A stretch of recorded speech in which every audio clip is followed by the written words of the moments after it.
انسان کو مگر اپنی پوجا اپنی بندگی کے لیے۔ حمد و ثنا کے بعد ربا ربن گنت اور بے شمار درود و سلام ہوں اس ہستی اقدس و مقدس پر کہ جن کا نام نامی اور اسم گرامی محمد کریم صلی اللہ علیہ وآلہ آلہ وصحبہ وبارک وسلم ہے۔ اللہ رب العزت نے امام کائنات علیہ الصلوۃ والتسلیم کو اہل کائنات کی ہدایت اور ان کی رہنمائی کے لیے مبعوث فرمایا، اور آپ کی ذات بابرکات کے ذریعے اہل کائنات کی ہدایت اور ان کی رہنمائی کا خوب بندوبست فرمایا۔ اللہ رب العزت نے امام الہدیٰ علیہ الصلوۃ والتسلیم کو چونکہ کائنات کا آخری الہامی اور آخری ناطق وحی قائد بنا کے بھیجا تھا، اس لیے اللہ تبارک و تعالیٰ نے آپ کی ذات بالا صفات کے اندر طرح طرح کی خصوصیات کو بدیعت فرما دیا تھا، اور گوناگون قسم کی صفات کو آپ کی ذات اقدس و مقدس کا حصہ بنا دیا تھا۔ اور ان باتوں سے بڑھ کر یہ کہ میرے آقا کی زندگی میں کوئی صبح کوئی شام اور کوئی رات ایسی نہیں آئی، دکھوں کی کوئی گھڑی اور شغل لمحہ ایسا نہیں آیا جب مالک کائنات نے اپنی تائید کو، اپنی نصرت اور اپنی حمایت کاملہ کو آپ کے شامل حال نہ فرمایا ہو۔ اور ان تمام باتوں سے بڑھ کر یہ کہ عرش کرم نے اپنی آخری کتاب حمید کو سید العرب والعجم امام المتقین والابرار حضرت اشرف الانبیاء والمرسلین حضرت خاتم النبیین جناب محمد کریم صلی اللہ علیہ وسلم کے قلب اطہر پہ نازل فرما دیا تھا۔ یہ کتاب علم کا، حکمت کا، دانائی کا، فلاح کا اور کامیابی کا ایک عظیم الشان ڈاکومنٹ ہے، اور اس کے اندر زندگی گزارنے کے تمام لوازمات موجود ہیں۔ ایک انتہائی اہم عنوان جس میں وقتی طور پہ ایک وقفہ آ گیا تھا، نبی کریم صلی اللہ علیہ وسلم کی ذات اقدس کے جو اہل اسلام کے پر حق ہیں ان کے حوالے سے اپنی گزارشات اور معروضات کو پیش کرنے کا سلسلہ جاری و ساری ہے۔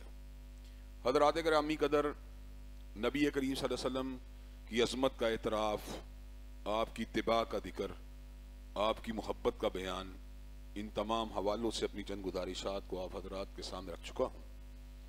اتباع رسول صلی اللہ علیہ وسلم کے راستے میں حائل رکاوٹوں کے اوپر 6 سے زائد خطبات کے اندر میں نے اپنی معروضات اور گزارشات کو آپ حضرات کے سامنے رکھا۔ آج نبی کریم صلی اللہ علیہ وسلم کے ایک اور حق کو آپ حضرات کے گوش گزار کرنا چاہتا ہوں۔ حضرات گرامی قدر، احسان جب کوئی آپ کے اوپر کرے تو آپ کو اس کے بدلے جزاک اللہ کہنا چاہیے۔ یہ اس کے احسان کی ادائیگی کا یا ایک بدلے کا کوئی طریقہ ہے۔ کوئی آپ کو تحفہ دے، آپ کو اس سے بہتر تحفہ اس کو دینا چاہیے۔ کوئی آپ کو سلام کرے، آپ کو اس سے بڑھ کے اس کو سلام کا جواب دینا چاہیے۔ ہمارے اوپر اہل ایمان اور اہل ایقان کا یہ بھی حق ہے کہ اگر وہ دنیا سے چلے جائیں تو ہمیں ان کے لیے دعائے مغفرت اور دعائے خیر بھی کرنی چاہیے۔ اللہ نے سورہ حشر میں حضرات صحابہ کرام کے دونوں طبقات کا ذکر کیا، مہاجرین کا ذکر کیا اور انصاریوں کا ذکر کیا، ان کی قربانیوں کا ذکر کیا، ان کے ایثار کا ذکر کیا، اور اس کے بعد اللہ نے یہ بات کہی جو ان کے بعد آنے والے لوگ ہیں ان کو ان کے لیے دعا کرنی چاہیے۔ کیا دعا؟ ربنا اغفر لنا ولاخواننا الذین سبقونا بالایمان، اے ہمارے پروردگار ہمیں بھی معاف کر دے اور ہمارے ان بھائیوں کو بھی معاف کر دے جو ایمان کے اوپر اس دنیا سے رخصت ہوئے۔ ولا تجعل فی قلوبنا غلا للذین آمنوا ربنا انک رؤوف رحیم، اور ہمارے دل میں ان کے بارے میں کسی کینے کو پیدا نہ کرنا۔ ٹھیک ہے، بتقاضۂ بشریت کئی مرتبہ غلط فہمیاں بھی ہو جاتی ہیں، تنازعات بھی ہو جاتے ہیں، لیکن ونس انسان دنیا سے چلا جائے تو تمام تنازعات کے چیپٹر کو کلوز کر کے دعائے مغفرت کا چیپٹر شروع کر دینا چاہیے۔ ربنا اغفر لنا ولاخواننا الذین سبقونا بالایمان، پروردگار عالم ہمیں بھی معاف کر دے، ہمارے بھائیوں کو بھی معاف کر دے۔ یہی وہ اصول ہے جس کی وجہ سے ہم سیدنا علی المرتضیٰ رضی اللہ تعالیٰ عنہ، آپ کا گھرانہ اور آپ کی اولاد کے لیے جہاں پر رضی اللہ عنہ کے الفاظ استعمال کرتے ہیں، وہیں پر مشاجرات صحابہ کے حوالے سے جو ان کے درمیان اختلافات ہوئے، تنازعات ہوئے اجتہادی وجہ سے، گو کہ ان کے اندر سیدنا علی المرتضیٰ کا موقف راجح بھی تھا اور برحق بھی تھا، اور اس کے مد مقابل سیدنا امیر معاویہ رضی اللہ تعالیٰ عنہ کا موقف عطائی اجتہادی کے اوپر مبنی تھا، لیکن اس کے باوجود صحابہ کرام رضوان اللہ علیہ مجمعین کو اللہ نے چونکہ اپنی رضامندی کا سرٹیفکیٹ دے دیا ہے، اس لیے ہم ان کے بارے میں بھی دعائے مغفرت کرتے ہیں اور یہ بات کہتے ہیں ربنا اغفر لنا ولی اخواننا الذین سبقونا بالایمان. اللہ سیدنا علی المرتضیٰ کو بھی درجات ان کے بلند سے بلند بلند سے بلند بلند سے بلند ہی کرتا چلا جا، اور سیدنا امیر معاویہ کے اوپر بھی راضی ہو جا. اللہ تبارک و تعالی سے جو دعا کرنے کا یہ جو درس ہے یہ ہمیں اللہ سے حاصل ہوا ہے کہ اللہ نے ہمیں یہ بات کہی ہے جو دنیا سے چلا جائے ایمان کے اوپر تو اس کے لیے یہ جو ہے دعائے مغفرت کے اسلوب کو اختیار کرو. اب جہاں پر آپ سورہ ابراہیم میں جاتے ہیں تو وہاں بھی یہ بات پڑھنے کو ملتی ہے ربی جعلنی مقیم الصلاۃ ومن ذریتی. اللہ مجھے بھی نماز کا پابند بنا دے اور میری اولاد کو بھی نماز کا پابند بنا دے. اور اللہ اس کے بعد ربنا اغفر لی ولی والدی وللمؤمنین یوم یقوم الحساب. اللہ ہمیں معاف کر دے، ولی والدی ہمارے والدین کو بھی معاف کر دے. ربنا اغفر لی ولی والدی وللمؤمنین یوم یقوم الحساب. اور اہل ایمان کو بھی معاف کر دے. حساب کے دن بڑا کڑا دن ہوگا. کوئی بات بھی پکڑی گئی تو انسان تو فارغ ہو جائے گا. کوئی بات بھی قابو میں آ گئی، اگر اللہ نے اس دن رحمت کو غالب نہ کیا تو بچنے کی کیا صورت ہے. حضرات گرامی قدر، لیکن ہمارے محسنین کے اندر جو والدین کا ایک خصوصی مقام ہے، ان کو خصوصیت سے ہماری دعاؤں کا حصہ ہونا چاہیے. اگر ان میں سے کوئی بڑھاپے میں پہنچ جائے تو ہمیں بڑھاپے کی نزاکت کو مد نظر رکھتے ہوئے ان کے لیے مزید محبت والا، پیار والا، عاجزی والا مزید ایک جو ہے رخ اختیار کر لینا چاہیے. کیونکہ جب بندہ بوڑھا ہو جاتا ہے اس کے اعصاب پہلے کے مقابلے کمزور ہو جاتے ہیں. وہ پہلے کی طرح جوانی کی طرح اس کا سینہ جو ہوتا ہے سخت باتوں کو یا سخت چیزوں کو برداشت کرنے کے قابل نہیں رہتا. تو اللہ تبارک و تعالیٰ فرماتے ہیں ان کو اف بھی نہ کھو، اور ان کے لیے عاجزی کے بازو کو جو ہے جھکا کے رکھو، کندھوں کو جھکا کے رکھو. اور جھڑکنا تو بڑی دور کی بات ہے، اف کہنے کی گنجائش بھی نہیں. اور اس کے بعد ان کے لیے دعا بھی مانگتے رہو رب ارحمہما کما ربیانی صغیرا. اللہ انہوں نے بچپنے میں میرے پہ بڑی مہربانیاں کی تھیں. بچپنے کے اندر میں چھوٹا تھا، ضد لگاتا تھا، یہ ہندا پیشانی کا میری ضدوں کو برداشت کرتے رہے. میں بچہ تھا، میں اصرار کرتا تھا، یہ میرے اصرار کو سن کے اس کا مناسب انداز میں جواب دیتے رہے رب ارحمہما کما ربیانی صغیرا. اللہ ان پر اسی طرح رحمت فرما جس طرح بچپنے میں انہوں نے میرے پہ مہربانیاں کی تھی. حضرات گرامی قدر، یہی اصول جس کو اللہ نے اہل ایمان اور والدین کے لیے اختیار کرنے کا حکم دیا، یہ چلتے چلاتے تمام محسنین سے گزرتا ہوا حضرت اقدس حضرت رسول اللہ کی ذات اقدس کے پر پہنچ جاتا ہے. سب سے بڑے محسن جو انسانیت کے محسن ہیں، کس نے ذروں کو اٹھایا اور صحرا کر دیا، کس نے قطروں کو ملایا اور دریا کر دیا، آدمیت کا غرض ساما مہیا کر دیا اور ایک عرب نے آدمی کا بول بھلا کر دیا. حضرات گرامی قدر، اونچ اور نیچ کا فرق حضرت رسول اللہ صلی اللہ علیہ وسلم نے سکھلایا. حلال و حرام کا فرق حضرت رسول اللہ نے بتلایا. شرک اور توحید کی حقیقت حضور علیہ السلام نے سمجھائی. محرم اور غیر محرم رشتہ داروں میں امتیاز کی صلاحیت حضرت رسول اللہ نے ہمیں عطا کی. یحل لہم الطیبات ویحرم علیہم الخبائث وَيَضَعُ عَنْهُمْ إِصْرَهُمْ وَالْأَغْلَالَ الَّتِي كَانَتْ عَلَيْهِمْ. حضرت آقا وہ ہیں یحل لہم الطیبات ویحرم علیہم الخبائث، طیب چیزوں کو حلال کرنے والے، ناپاک کو حرام کرنے والے. وَيَضَعُ عَنْهُمْ إِصْرَهُمْ وَالْأَغْلَالَ الَّتِي كَانَتْ عَلَيْهِمْ، غلامی کے توقوں کو اتار دینے والے اور جاہلیت اور رسم و رواج کے بوجھوں کو اتار کے پرے رکھ دینے والے. ہمارے محسن، ہمارے قائد، ہمارے مقتدا، ہمارے پیشوا، ہمارے نبی، ہمارے آقا، ہمارے دلوں کی دھڑکن، ہماری آنکھوں کا ٹھنڈک، ہمارے جگر کا قرار ہمارے امام، ہمارے قائد، ہمارے مرشد، ہمارے ہادی، ہمارے رہنما، ہمارے نبی، ہمارے رسول، ہمارے پیغمبر، ہمارے ہر محسن سے بڑھ کے محسن، ہر احسان کرنے والے سے بڑھ کے احسان کرنے والے، اور ابھی ان کے احسانات میں کئی حصے باقی بھی ہیں۔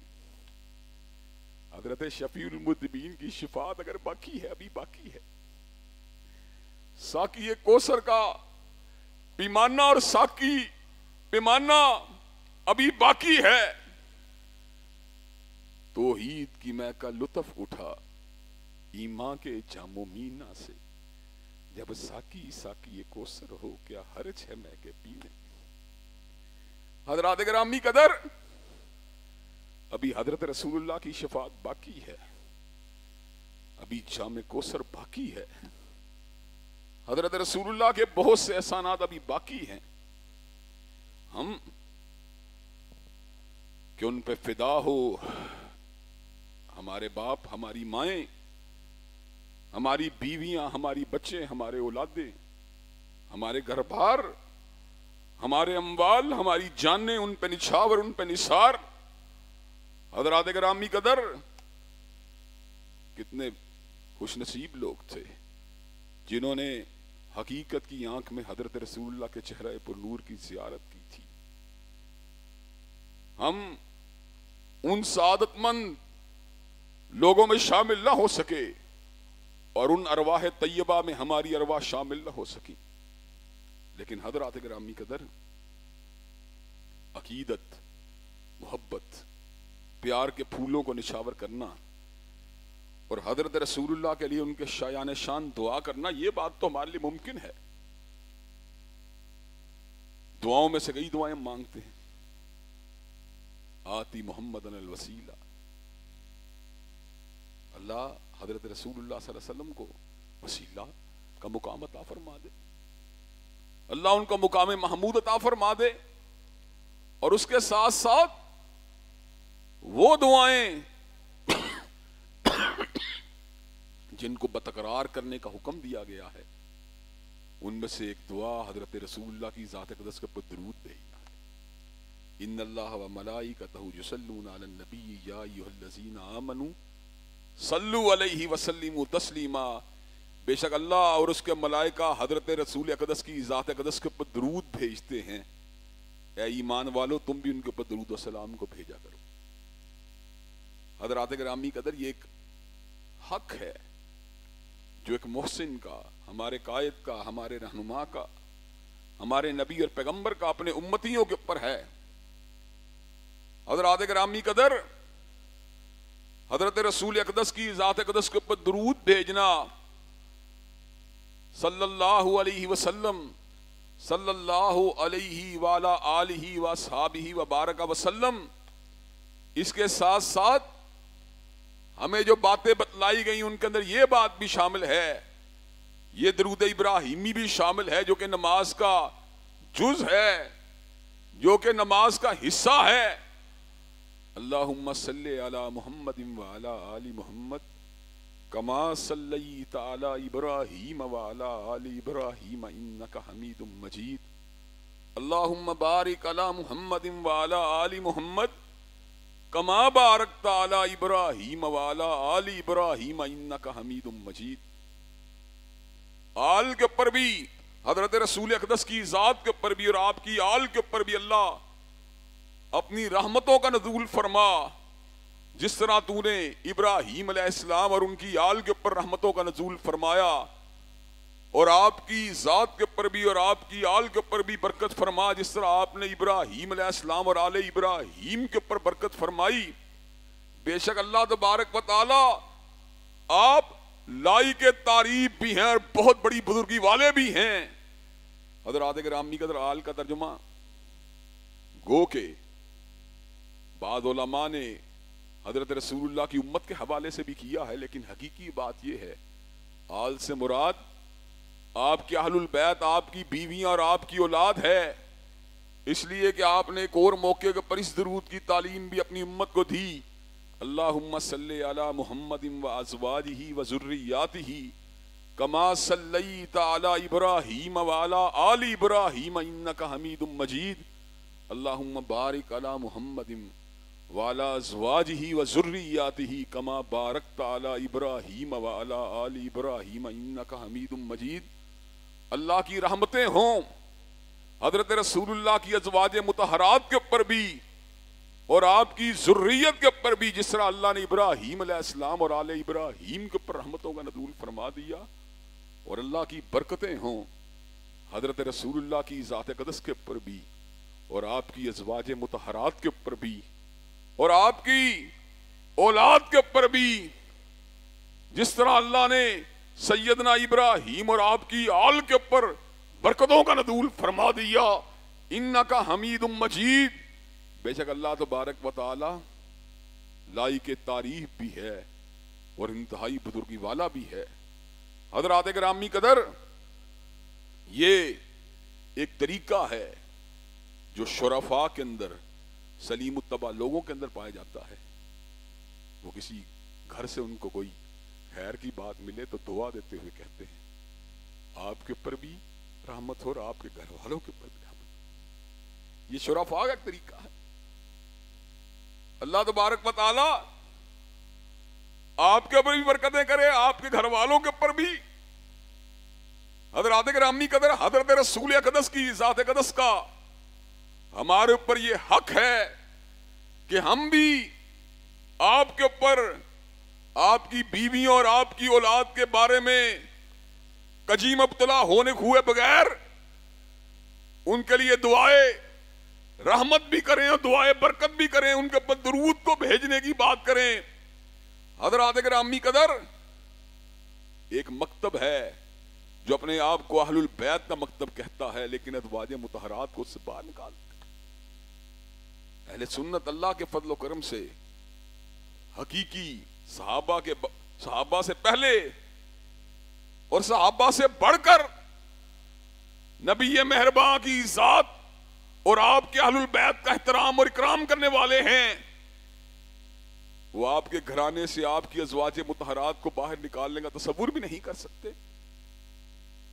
حضرت رسول اللہ صلی اللہ علیہ وسلم کے فرمان مبارک کو تو یہ بات ذکر کرتے ہیں کہ حضرت رسول اللہ نے دو بھاری چیزوں کا ذکر کیا، ایک قرآن کا ذکر کیا کہ اہل البیت کا ذکر کیا، لیکن اس میں سے معلم قرآن، معلمہ قرآن اور مدرسہ قرآن حضرت عائشہ کو باہر نکالتے، حضرت ام سلمہ کو باہر نکالتے۔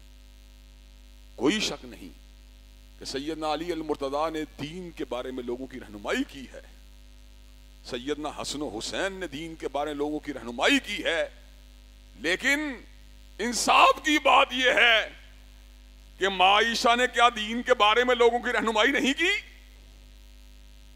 کیا ماں ام سلمہ نے دین کے بارے میں لوگوں کی رہنمائی نہیں کی؟ حق رسالت کا ذکر کرتے ہوئے کہتے ہیں قُلْ لَا أَسْأَلُكُمْ عَلَيْهِ أَجْرًا إِلَّا الْمَوَدَّةَ فِي الْقُرْبَى، میں تم سے کسی اجر کا سوال نہیں کرتا إِلَّا الْمَوَدَّةَ فِي الْقُرْبَى، مگر اس بات کا سوال کرتا ہوں کہ میرے قریبیوں کے ساتھ محبت کا مظاہرہ کرنا۔ کیا ماں عائشہ حضرت رسول اللہ کے قریبیوں میں شامل نہیں؟ کیا ماں ام سلمہ حضرت رسول اللہ کے قریبیوں میں شامل نہیں؟ کیا ماں جی حفصہ حضرت رسول اللہ کے قریبیوں میں شامل نہیں؟ قُلْ لَا أَسْأَلُكُمْ عَلَيْهِ أَجْرًا إِلَّا الْمَوَدَّةَ فِي الْقُرْبَى، حضرت رسول اللہ کے ساتھ جسے پیار ہے وہ سیدنا علی المرتضیٰ سے بھی پیار کرے گا اور ازواج مطہرات سے بھی پیار کرے گا، چچا عباس سے بھی پیار کرے گا، ابن عباس سے بھی پیار کرے گا، جعفر طیار سے بھی پیار کرے گا، اور حضرت رسول اللہ کے جتنے رشتہ دار ہیں ان سب کے ساتھ پیار کرے گا۔ وہ پھر اس مسئلے کے اندر ڈنڈی نہیں مارے گا۔ حضرت رسول اللہ کی ذات اقدس کے اوپر درود بھیجنا، جہاں ہمارے اوپر ایک حق ہے، وہاں پر اللہ تبارک و تعالیٰ نے اس کے بھیجنے والوں کے لیے فضیلتیں مقرر کی ہیں، اور اس کے نہ بھیجنے والوں کے لیے حضرت رسول اللہ نے خود وعیدیں سنائی ہیں۔ مسلم شریف کی حدیث، سیدنا ابو ہریرہ رضی اللہ تعالیٰ عنہ اس حدیث پاک کے راوی ہیں، حضرت رسول اللہ نے ارشاد فرما دیا جو میرے پہ ایک مرتبہ درود بھیجتا ہے اللہ اس کے اوپر 10 مرتبہ رحمتوں کا نزول فرماتا ہے. سنن نسائی کی حدیث، انس ابن مالک رضی اللہ تعالیٰ عنہ اس حدیث کے راوی ہیں کہ جو حضرت رسول اقدس کی ذات کے اوپر ایک مرتبہ درود بھیجتا ہے، حضرت آقا نے کہا جو مجھ پہ ایک مرتبہ درود بھیجتا ہے اللہ اس پہ 10 رحمتوں کا نزول فرماتے ہیں، 10 گناہوں کو معاف کر دیتے ہیں، 10 درجات کو بلند فرما دیتے ہیں. حضرات گرامی قدر مسند احمد کی حدیث، حضرت ابو طلحہ راوی ہیں، حضرت رسول اللہ تشریف لائے، ان کے چہرے کے اوپر مسرت کے اثرات تھے. عرض کی آج آپ کا چہرہ، صحابہ نے عرض کیا آج آپ کے چہرے پہ مسرت ہے. کا پروردگار عالم نے ایک فرشتہ بھیجا، اس نے مجھے آگے کہا اے نبی مکرم کیا آپ اس بات کے اوپر راضی نہیں کہ جو آپ کے اوپر ایک مرتبہ درود بھیجے اللہ اس پہ 10 رحمتوں کا نزول فرمائے، اور جو آپ کے لیے ایک مرتبہ سلامتی کی دعا کرے اللہ تبارک و تعالی 10 مرتبہ اس کے اوپر سلامتی کا نزول فرمائے. حضرات گرامی قدر سیدنا علی المرتضیٰ نے کہا رضی اللہ تعالیٰ عنہ، جامع ترمذی کی حدیث ہے کہ حضرت رسول اللہ صلی اللہ علیہ وسلم نے فرمایا جس کے سامنے میرا نام لیا جائے اور وہ مجھ پہ درود نہ بھیجے وہ بخیل ہے. حضرات گرامی قدر کتنے لوگ ایسے ہیں جو حضرت رسول اللہ صلی اللہ علیہ وسلم کا ذکر مبارک سننے کے باوجود آپ کی ذات اقدس کے اوپر درود کو نہیں بھیجتے. کہا وہ شخص بخیل ہے جو آپ کی ذات اقدس کے اوپر درود نہیں بھیجتا آپ کے نام نامی کو سننے کے بعد.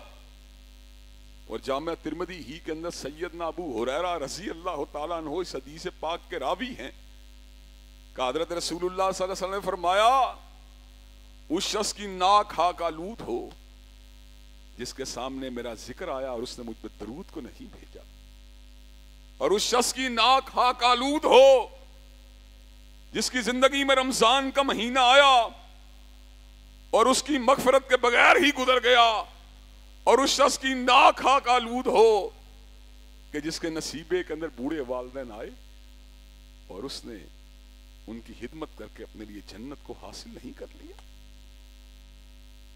اور سیدنا عمر ابن خطاب جامع ترمذی کی اس حدیث کے راوی ہیں، کہا دعا کی جاتی ہے عرش والے سے لیکن وہ ذرا سی بھی اوپر نہیں جاتی جب تک حضور کی ذات اقدس کے اوپر درود کو نہیں بھیجا جاتا.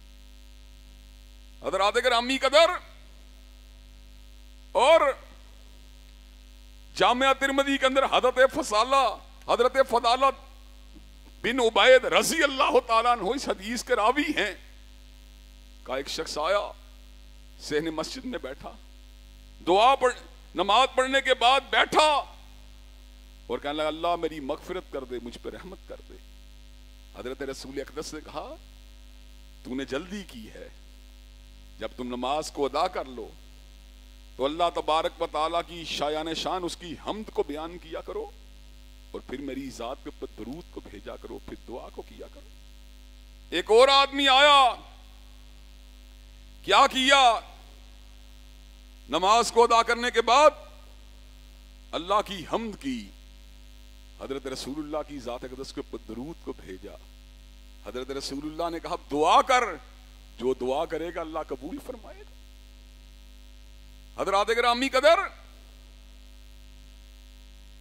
حضرت ابی بن کعب رضی اللہ تعالیٰ عنہ کو حضرت رسول اللہ سے بڑا ہی پیار تھا، اور جامعہ ترمذی میں روایت ہے کہ وہ آپ کے پاس آئے، آپ کی خدمت میں حاضر ہوئے کہ رسول اللہ صلی اللہ علیہ وسلم میں آپ کے اوپر بڑا ہی درود بھیجتا ہوں، تو میں آپ کے اوپر کتنا حصہ درود بھیجا کروں اپنے اذکار میں سے، اپنے وظائف میں سے؟ حضرت رسول اللہ صلی اللہ علیہ وسلم نے فرمایا جتنا تو چاہے. کہا 1/4، کہا جتنا تو چاہے لیکن اگر تو بڑھا دے تو تیرے لیے بہتر ہے. کہا نصف، کہا جتنا تو چاہے لیکن اگر تو بڑھا دے تیرے لیے بہتر ہے. کہا 2/3، کہا جتنا تو چاہے لیکن اگر تو بڑھا دے تو لیے بہتر ہے. کہا آقا پھر آپ ہی کی ذات کے اوپر درود کو بھیجا کروں گا. تو آقا نے کہا پھر سن لے تیرے غم جو ہیں وہ دور ہو جائیں گے, تجھے بخش دیا جائے گا. حضرات گرامی قدر, اور مسند احمد ہی کے اندر حدیث ہے, حضرت ابی ابن کعب رضی اللہ تعالیٰ عنہ حدیث کے راوی ہیں. ایک شخص آتا ہے بارگاہ رسالت مآب میں حاضر ہوتا ہے, کہا آقا جو دعا کا وقت ہوتا ہے میں اس کے اوپر آپ ہی کے اوپر درود بھیجتا رہتا. دعا کا وقت ہوتا ہے, محبت کی انتہا ہے نا, دعا کا وقت ہے, لیکن جب آقا کا نام نامی آیا اور آپ کا اسم گرامی آیا اور آپ کے اوپر درود بھیجنے کی باری آئی تو کہا آقا میں آپ ہی کے اوپر درود کو بھیجتا رہتا ہوں. آقا نے کیا کہا, اللہ تعالی کفایت کرے گا ہر اس غم سے جو دنیا اور آخرت کے حوالے سے تیرے اندر موجود ہے. ہر غم جو ہے اللہ اس کے اندر کفایت کر دے گا. اور سلسلہ احادیث صحیحہ میں سیدنا ابو ہریرہ رضی اللہ تعالیٰ عنہ اس حدیث پاک کے راوی ہیں, کہا جس کے سامنے میرا ذکر کیا گیا اور اس نے مجھ پہ درود کو نہیں بھیجا وہ جنت کے راستے کو بھول گیا. حضرات گرامی قدر, ان حدیث طیبہ اور اس کے بعد تنبیہ کہاں تک کی گئی. حدیث پاک میں آیا لوگ کسی مجلس میں بیٹھے, جامع ترمذی کی حدیث ہے, لوگ کسی مجلس میں بیٹھے اور اس میں اللہ کا ذکر نہ ہو اور حضرت رسول اللہ صلی اللہ علیہ وسلم کی ذات کے اوپر درود کو نہ بھیجا جائے تو یہ مجلس جو ہے شرکائے مجلس کے لیے حسرت و ندامت کا سبب بن سکتی ہے. اللہ چاہے تو ان کو عذاب دے دے, چاہے تو ان کو معاف کر دے. آپ ذرا غور کیجئے کتنی مجالس ایسی ہیں جن میں فحاشی کی باتیں تو ہوتی ہیں, عورتوں کی باتیں تو ہوتی ہیں, جنسی شہوانی گفتگو تو ہوتی ہے, لیکن اللہ کا ذکر نہیں ہوتا, حضرت رسول اللہ صلی اللہ علیہ وسلم کا ذکر نہیں ہوتا. اور مسند احمد کی حدیث کے اندر یہ الفاظ ہیں کہ جس مجلس کے اندر اللہ کا ذکر نہ کیا جائے اور حضرت رسول اللہ کی ذات اقدس کے اوپر درود نہ بھیجا جائے, کل قیامت کے دن شرکائے مجلس کے لیے حسرت کا سبب ہوگی. گو کہ وہ اپنے دوسرے اعمال کے جنت میں چلے جائیں پھر بھی ان کو حسرت ہوگی. یعنی جنتی بھی حسرت کریں گے, کاش ہم نے اس مجلس کے اندر حضرت رسول اللہ کی ذات اقدس کے اوپر درود کو بھیجا ہوتا یا اللہ کا ذکر کیا ہوتا. تو حضرات گرامی قدر, یہ حضرت رسول اللہ کی ذات اقدس کا ہمارے پر حق ہے کہ ہم ان کے اوپر درود بھیجیں, اور درود بھیجنا تو ہر روز چاہیے, لیکن جمعہ جو کہ سید الایام ہے اور آقا سید الابرار ہیں, اس جمعے کے دن حضرت رسول اقدس کی ذات اقدس کے اوپر درود کو بھیجنا یہ مزید فضیلت کا سبب ہے. حضرات گرامی قدر, جس طرح ہر محسن کا ہمارے اوپر حق ہے, اس طرح سید المحسنین اور سید الابرار اور خیر الانام کا ہمارے اوپر یہ حق ہے کہ ہم ان کی ذات اقدس کے اوپر درود بھیجیں. انشاءاللہ اگر ہم بھیجتے رہے تو یہ محبت کا اظہار, یہ عقیدت کا اظہار, یہ پیار کا اظہار انشاءاللہ ہماری دنیا اور آخرت دونوں کے لیے بھلائیوں کا باعث بن جائے گا. اللہ تبارک و تعالی ہمیں حضرت رسول اقدس کی ذات اقدس کے اوپر بڑھ چڑھ کے درود بھیجنے کی توفیق دے. وآخر دعوانا الحمدللہ رب العالمین. الحمدللہ نحمده ونستعینه ونستغفره ونؤمن به ونتوکل علیہ ونعوذ باللہ من شرور انفسنا ومن سیئات اعمالنا. من يهده الله فلا مضل له ومن يضلل فلا هادي له. واشهد ان لا اله الا الله واشهد ان محمدا عبده ورسوله. اما بعد فان خير الحديث كتاب الله وخير الهدي هدي محمد صلى الله عليه وسلم وشر الامور محدثاتها وكل محدثة بدعة وكل بدعة ضلالة وكل ضلالة في النار. حضرات گرامی قدر, حضرت رسول اللہ صلی اللہ علیہ وسلم محسن انسانیت ہیں, ہمارے قائد, ہمارے رہنما, ہمارے نبی و پیغمبر ہیں, ہمارے معلم ہیں, ہمیں سیدھا راستہ دکھلانے والے ہیں, ہمارے ہادی رہبر و رہنما ہیں. ان کے ہمارے اوپر بہت سے حقوق ہیں, ان میں سے ایک حق یہ بھی ہے کہ ہم ان کے احسانات کو مدد رکھتے ہوئے آپ کی ذات اقدس کے اوپر درود کو بھیجا کریں. جو ایک مرتبہ درود بھیجے گا اس پہ 10 رحمتوں کا نزول ہوگا، 10 خطائیں معاف ہوں گی، 10 درجات کو بلند کر دیا جائے گا. حضرات گرامی قدر، آپ کی دعائیں اس وقت تک معلق رہتی ہیں جب تک آپ اللہ کی حمد اور حضرت رسول اللہ کی ذات اقدس کے اوپر درود کو نہیں بھیجتے. آپ کو ہر دعا سے پہلے اللہ کی حمد اور حضرت رسول اللہ کے اوپر جو ہے درود کو بھیجنا چاہیے. یہ بات اللہ کے فضل و کرم سے آپ کی دعاؤں کی قبولیت کے اسباب میں شامل ہے. حضرت رسول اللہ پہ درود کو بھیجتے رہنا در حقیقت ایک ایسی وابستگی ہے جو ہر امتی کو حضرت رسول اللہ سے ہونی چاہیے. اللہ تبارک و تعالی ہم سب کو بڑھ چڑھ کے درود بھیجنے کی توفیق دے. اس کے ساتھ ساتھ 2-3 ایشوز ہیں جن کی طرف آپ کی توجہ کو مبذول کروانا چاہتا ہوں. حضرات گرامی قدر، ہمارا معاشرہ بتدریج ترقی معکوس کے راستے کے اوپر ہے، یعنی ترقی کرنے کی بجائے تنزلی کے راستے کے اوپر ہے. ہم اس وقت محسوس کر سکتے ہیں ہلاکی انحطاط اپنے پورے عروج کے اوپر ہے. مرد و زن کا اختلاط اسے اسلام نے بڑی بری طرح کنڈیم کیا، اور اسی لیے عورت کو سربراہ ریاست بننے سے جو ہے روکا گیا ہے اسلام کے اندر، اس لیے کہ مرد و زن کے اختلاط کے امکانات بہت پیدا ہو جاتے ہیں. حالیہ ایام کے اندر پنجاب کی وزیر اعلیٰ کی جو تصاویر نشر ہوئی ہیں اور اس کے بعد پھر ان کو مزید آرٹیفیشل انٹیلیجنس کے ذریعے ایڈٹ کر کے مزید اس کو جو ہے طرح طرح کی سٹوریاں اور کہانیاں جو ہے بنائی جا رہی ہیں، یہ حرکت ہر اعتبار سے افسوسناک ہے. اس کو جتنا مرضی ڈیفینڈ کرنے کی کوشش کی جائے اس کو ڈیفینڈ نہیں کیا جا سکتا. حضرت رسول اللہ کے پاس خواتین جب بیعت کے لیے تشریف آتی تھی، حاضر ہوتی تھی، تو حضرت رسول اللہ صلی اللہ علیہ وسلم کبھی ان سے مصافحہ نہیں فرماتے تھے، اور آپ خود یہ کہتے تھے تم میں سے بڑی تعداد میں عورتوں سے گفتگو کر لینا میرے لیے اس طرح ہے جس طرح میں نے ہر ایک سے انفرادی گفتگو کی ہے. حضرات گرامی قدر، مرد و زن کے اختلاط کو فقط برقعے اور نگاہوں کے جو ہے جھکانے تک وہ بات محدود نہیں، بلکہ ان کی سیگریگیشن، ان کے فیلڈز کا، ان کی فیکلٹیز کا علیحدہ علیحدہ ہونا یہ بھی ہمارے لیے ضروری ہے.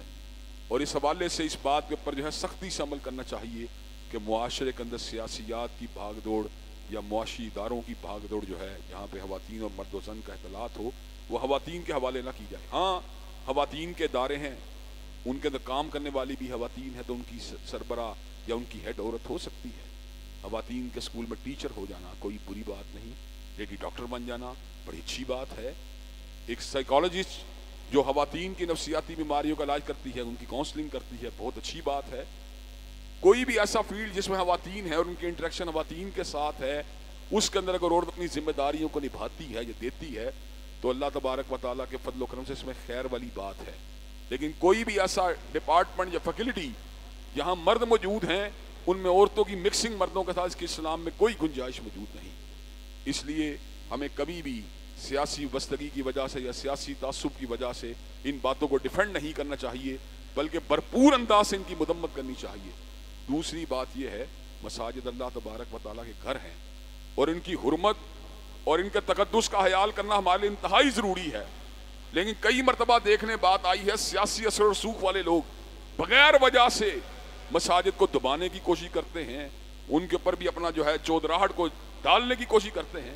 سمندری 200 چک نمبر 225 گاہ پہ فیصل آباد سے ایک وفد میرے پاس آیا 2-4 روز قبل. انہوں نے بڑی ہی دل دوست اسٹوری مجھے سنائی کہ 2 کنال 10 مرلے کی مسجد کے سین کے اندر سے گندا کھالا اس کو نکالا جا رہا ہے اور مسجد اور مدرسے کی دیواروں کو گرایا جا رہا ہے، اور اس علاقے کے ایم پی اے وغیرہ ہر چیز سے واقف ہونے کے باوجود فقط چودراہٹ کے زوم کے اندر مبتلا ہو کر گندے کھالے کو مسجد سے باہر سے نکالنے کے بجائے اندر سے باہر نکال رہے ہیں. ہم حکام بالا سے اس بات کا مطالبہ کرتے ہیں کہ اس قسم کے غیر ذمہ دار عناصر کو لگام دی جائے اور مساجد کے تقدس کو بحال کیا جائے. حضرات گرامی قدر، کیا یہ مطالبہ جائز ہے کہ نہیں ہے؟ اللہ کے فضل و کرم سے ہم یہ بات کی وارننگ دینا چاہتے ہیں کہ ہم اس مسجد کے اندر سے کھالے کو رکوا کے چھوڑیں گے اور انشاءاللہ مسجد کے تقدس کو انشاءاللہ بحال کروا کے چھوڑیں گے. حضرات گرامی قدر، اسی طرح ڈکیتی کی وارداتیں چوری کی پورے ملک میں ہوتی رہتی ہیں، لیکن بعض اوقات بڑے ہی دلدوز واقعات سامنے آتے ہیں. مولانا فداء الرحمان صاحب جو مرکز مودہ ڈیرہ غازی خان کے شیخ الحدیث ہیں، ان کے سسر ڈکیتی بھی کی گئی، تشدد بھی کیا گیا، لیکن کوئی سنوائی نہیں. حضرات گرامی قدر، یہاں پہ قانون جو ہے وہ ڈبل سٹینڈرڈ ہو چکے ہیں. صرف امیروں کے لیے، باسط لوگوں کے لیے، سیاسی لوگوں کے لیے، عام آدمی کوئی سنوائی نہیں۔ مولانا فداء الرحمان کے سسر کا جو ہے ہونے والی زیادتی اور ہونے والے تشدد اور ڈکیتی کا ازالہ ہونا چاہیے اور مجرموں کیفے کردار تک پہنچنا چاہیے۔ اللہ تبارک و تعالی ہمارے ملک میں کتاب و سنت کی عملداری ہو اور یہاں پہ جتنے جرائم ہیں اللہ تبارک و تعالی اپنے فضل سے ان کا خاتمہ فرما دے۔ ان اللہ یامر بالعدل والاحسان وایتاء ذی القربی وینھی عن الفحشاء والمنکر والبغی سبحان ربک رب العزت